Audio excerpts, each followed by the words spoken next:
कि इस प्रकार के क्वेश्चन को कैसे सोल्व करेंगे। तो कह रहा है क्वेश्चन, तीन संख्याएं जिनकी औसत 112 है, उनमें पहली संख्या का मान अन्य दो संख्याओं के योग का 1/6 है। पहली संख्या क्या होगी। तो देखिए ये सिंपल क्वेश्चन है। तो यहाँ सबसे पहले तो देख लेंगे कि यहाँ कह रहा है तीन संख्या है, तो तीन संख्या हम मान लिए हैं, मतलब इस प्रकार से लिख दिए हैं तीन संख्या 1 2 3 तीन नंबर। अब देखिए कह रहा है कि पहली संख्या जो ये वाला संख्या है पहला, अन्य दो संख्या, तो ये अन्य दो संख्या है, ये अन्य दो संख्या का योग का 1/6 है। मतलब जो ये संख्या होगा कुछ भी होगा, x y होगा, दो संख्या होगा, तो ये दोनों संख्या के योग का 1/6 है। तो देखिए पहला है जो संख्या, इन दोनों संख्याओं का योग का 1/6 है, तो इसको मान लेते हैं, ये दोनों संख्या का योग ही मान लेते हैं कि 6 है। ये दोनों संख्या का योग ही मान लिए कि 6 है, तो इसका 1/6 करेंगे, तो इसका 1/6 मतलब 1/6 से गुना करेंगे तो 1 आ जाएगा। अब इसका 1/6 जो आया 1, जो पहला संख्या हो जाएगा। तो देखिए पहला संख्या 1 हो गया और ये दोनों संख्या का योग है जो 6 आ गया। और यहाँ पर और दिया हुआ है क्वेश्चन में तीन संख्याओं का औसत 112 है। तो यहाँ पहले देखिए ये तीन संख्या तो ये भी है और तीन संख्या का औसत निकाल लेते हैं। तो ये तीनों संख्या का औसत कितना हो जाएगा। तो औसत होता है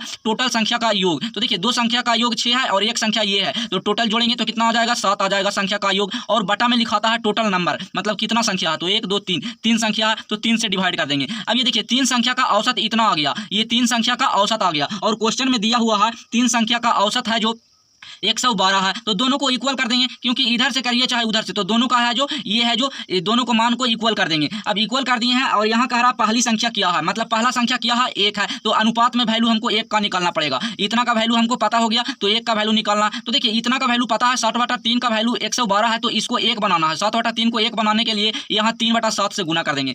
अब हमको पता ही है, मतलब सबको पता रहता है कि बराबर के इधर जितना से गुना करिएगा उधर मतलब उतना ही से इधर भी करना पड़ता है, तो इधर भी करेंगे 3/7 से। अब देखिए इधर भी कर दिए हैं। अब देखिए इधर कटेगा 7 से 7, 3 से 3 तो 1 हो जाएगा, और इधर कटेगा जो आंसर पता चल जाएगा। तो देखिए 7 से कट जाएगा, एक बार में लगेगा। अब यहाँ बचेगा 4, तो 7 का 42 और तो ये हो गया 16, मतलब 16 से बलोतल से। अब देखिए 16 48, ये तो कट गया। अब 16 गुने 3 कर देंगे, आंसर पता चल जाएगा 16 48, मतलब ये जो पहला संख्या है जो कितना हो जाएगा 48, तो इसका सही आंसर 48 हो जाएगा, जो ऑप्शन में देख सकते हैं।